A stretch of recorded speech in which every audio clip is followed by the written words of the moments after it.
Assalamualaikum warahmatullahi wabarakatuh. Bismillah walhamdulillah, assalatu wassalamu ala rasulillah, amma ba'du. Dewan Hakim pemegang pena kejujuran yang arif dan bijaksana, saudaraku serta pemirsa IKADI TV dimanapun Anda berada, pergi bertamasya ke Jakarta, di taman kota membeli bubur. Perkenalkan, saya Vicky Andika Saputra, calon juara dari Cibubur. Insya Allah saya akan menyampaikan tausiah dengan judul kuliner halal sebagai langkah awal revolusi gaya hidup halal. Saudaraku, halal dan haram adalah salah satu aspek penting dalam urusan syariat Islam. Halal dan haram menjadi separuh urusan agama yang seharusnya mendapat perhatian besar dari umat Islam itu sendiri, terutama dalam urusan makanan dan minuman. Allah berfirman dalam Al-Quran, Bismillahirrahmanirrahim, Ya ayyuhan nasu kulu mimma fil ardi halalan thayyiban wa la tattabi'u khutuwatis syaitan innahu lakum aduwwum mubin. Wahai manusia, makanlah sebagian makanan di bumi yang halal lagi baik, dan janganlah mengikuti langkah-langkah setan. Sesungguhnya ia bagimu merupakan musuh yang nyata. Syekh Muhammad Abduh dalam tafsirnya Al-Manar juz 7 halaman 26 menjelaskan bahwa yang dimaksud makanan yang halal ialah yang tidak memabukkan dan tidak membahayakan, sedangkan thayyib adalah bentuk atau zat yang tidak kotor dan tidak merusak atau tidak mengandung najis. Saudaraku, dalam ayat ini selain perintah akan halalnya suatu makanan, Allah Subhanahu wa Ta'ala juga mengaitkannya dengan larangan untuk mengikuti langkah-langkah setan, karena pastinya setan akan selalu berada di kutub yang berseberangan dengan perintah Tuhan. Termasuk dalam urusan makanan yang halal ini, setan akan terus berupaya untuk menggoda manusia untuk memakan makanan yang haram.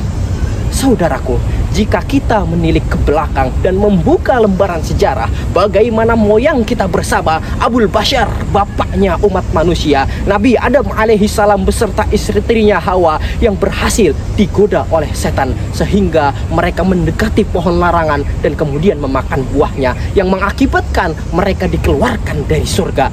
Dapat kita saksikan bersama, saudaraku, dosa pertama dalam sejarah umat manusia berasal dari makanan yang tidak halal dan dilarang oleh Allah, yang mengakibatkan tergelincirnya Nabi Adam dan Hawa dari surganya. Dan lagi-lagi itu semua berawal dari godaan dan bisikan setan yang mengajak pada kedurhakaan. Saudaraku, lalu timbul pertanyaan, bagaimana caranya untuk memilih dan memilah makanan yang halal dan thayyib di zaman modern ini?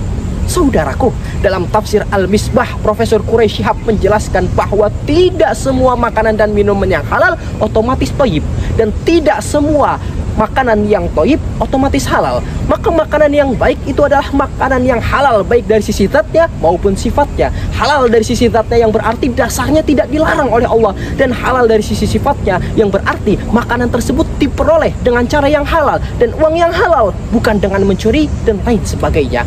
Makanan yang asalnya halal namun cara memperolehnya dilakukan dengan cara yang tidak halal, maka makanan tersebut bisa dihukumi haram, sebagaimana Allah berfirman dalam Al-Baqarah ayat 188 yang berbunyi, Bismillahirrahmanirrahim, wala ta'kulu amwalakum bainakum bil batil. Al-ayah, sadaqallahul azim.